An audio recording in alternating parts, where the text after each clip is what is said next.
আমি সুস্মিতা ভট্টাচার্য, বাস্তু visions with সুস্মিতার এই এপিসোডে আপনাদের সকলকে ওয়েলকাম জানাই। দেখুন, আজকের ডেটে একটা বড় ইস্যু হয়ে দাঁড়িয়েছে রিলেশনশিপ। এই রিলেশনশিপ কিন্তু আমাদের জীবনে ভীষণভাবে ম্যাটার করে। রিলেশনশিপ ভালো না থাকলে পরে আপনি আপনার কাজে ফোকাস করতে পারবেন না। কারণ আমরা যদি মানসিকভাবে সুস্থ না থাকি তাহলে কিনা আমরা আমাদের ব্রেন ওয়ার্কটাকেও কিন্তু সঠিকভাবে করতে পারি না।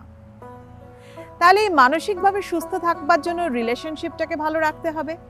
আর আজকের ডেটে আমি যেটা দেখি বেশিরভাগ ক্ষেত্রে আমার কাছে যারা ক্লায়েন্ট বহু এরকম আছেন, বেশিরভাগ ক্ষেত্রে যারা ম্যারিটাল ইস্যুস নিয়ে আসেন যে প্রচুর অশান্তি, প্রচুর মতবিরোধ, আলটিমেটলি সেপারেট হয়ে যেতে চাইছে। আর যারা ম্যাচ মেকিং করাতে আসেন তাদের কিন্তু একটাই প্রশ্ন থাকে। কীরকম ধরনের প্রশ্ন জানেন? যে আগামী দিনে কেমন থাকবো তার থেকেও বড় কথা হচ্ছে সেপারেট হয়ে যাবে না তো, রিলেশনশিপটা ব্রেকআপ হয়ে যাবে না তো, কারণ it's a common issue today. তাহলে এই কমন ইস্যু থেকে প্রোটেকশনের জন্য আপনি প্রথম থেকেই পদক্ষেপ ফেলতে পারেন। ফার্স্ট থিং হচ্ছে match making is very important. কিন্তু অ্যাফেয়ার্স বা লাভ রিলেশনশিপ থাকলে সেটাকে আপনি ম্যাচ মেকিং করিয়ে দুটো মানুষকে কি করে বোঝাবেন যদি না তাদের মধ্যে মিলমিশ থাকে, যদি না তাদের মধ্যে ম্যাচিং হয়। সাপোজ ধরুন 36টা গুণের মধ্যে মাত্র হয়তো 10টা গুণ মিলছে, whereas এখন বিকজ অফ টাইমিং তাদের মধ্যে রিলেশনশিপ গ্রো করে উঠেছে, বাট আগামী দিনে রিলেশনশিপ কিন্তু থাকবেই না, আপনি চোখে দেখতে পাচ্ছেন। বাট যাদেরকে বলবেন তারা কি আপনার কথা শুনবে? শুনবে না। এটাই হচ্ছে মানে বাস্তব। কারণ না শোনাটাই ঠিক উচিত, কারণ তারা তো একটা রিলেশনশিপের মধ্যে রয়েছে, তারা তো ভালোবাসার মধ্যে রয়েছে। সেই জায়গা থেকে তারা কি করে বেরিয়ে আসবে?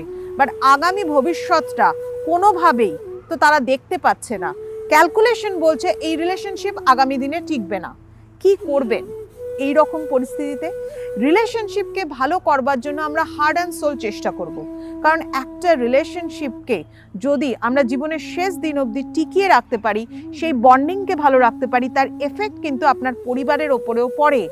কারণ পরিবারের মধ্যে যখন আপনার চাইল্ড এসে যাবে তার ওপরেও কিন্তু তার প্রভাব পড়ে। তাই রিলেশনশিপকে বজায় রাখার ভীষণভাবে দরকার। আর এই রিলেশনশিপকে বজায় রাখবার জন্য আমরা কিছু বাস্তু রুলসকে কিন্তু ফলো করতে পারি। যেমন ধরুন, আপনার বাড়িতে সাউথ ওয়েস্ট, দক্ষিণ পশ্চিম কর্নার ভেরি ভেরি ইম্পর্ট্যান্ট রিলেশনশিপের জন্য।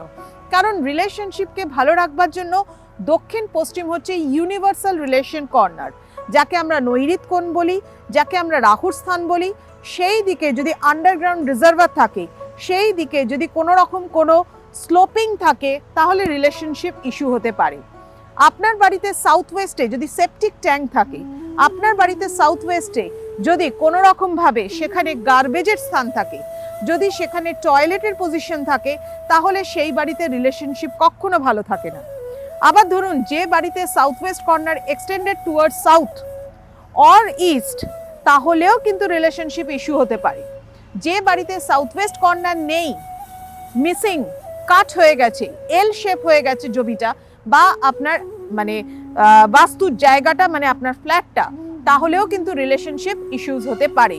এই জায়গাগুলোতে কিন্তু অবশ্যই must be careful about this. Then আরেকটা হতে পারে কি, সেটা হচ্ছে সাউথ ওয়েস্ট ছাড়াও যদি আপনাদের বেডরুমের পজিশন ঠিক থাকে, বেডের হেডবোর্ডের পজিশন ঠিক থাকে, তাহলেও রিলেশনশিপ ভালো হতে পারে। রিলেশনশিপকে ভালো করবার জন্য যারা বেডরুমের সাথে অ্যাটাচ টয়লেট রয়েছে, টয়লেটের দরজার বাইরের দিকে বড় একটা মিরর লাগিয়ে দিন।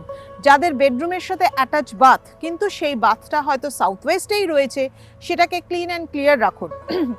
বেডরুমের মধ্যে একটা কাঁচের বাটির মধ্যে কিছু কর্পূর এবং মানে কর্পূরটা ক্রিস্টাল ফর্মের যে কর্পূর হয় সেই কর্পূর এমনি অবস্থায় রেখে দিন, নট দ্যাট কি বার্ন করতে হবে।